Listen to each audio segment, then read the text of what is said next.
some of you out there have some strange neighbors. In our case today, this poor gal got sick of her neighbor standing around his apartment doorway naked every time she pulled into the driveway. So she calls the police several times. They do nothing about it. This guy never seems to get arrested, but obviously he did, because we're talking about is the case of Siraki v. State.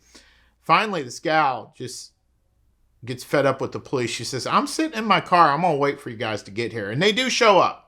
And they knock on Siraki's door, and Siraki pokes his head out, but he shuts the door. Eventually, Siraki opens the door again. He stands in the doorway and talks to the officers. And the officers said, you got to step outside. We're conducting an investigation. And Siraki says, no, I'm not leaving my doorway. I'm not leaving my apartment. I refuse. And the cops kept demanding that he leave. And this charade goes on for a little. But at some point, one officer just grabs him by the wrist and brings him outside. And as they were grabbing him by the wrist, Siraki tries to head back inside. He's getting all squirrely.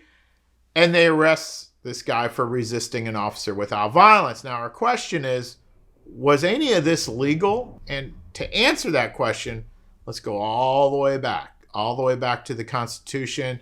And not the Constitution, but we amended it in the Fourth Amendment to the Constitution, which whole books have been written about. Several law school doctorate level classes on this topic. So I'm going to oversimplify things, give you the good nugget here.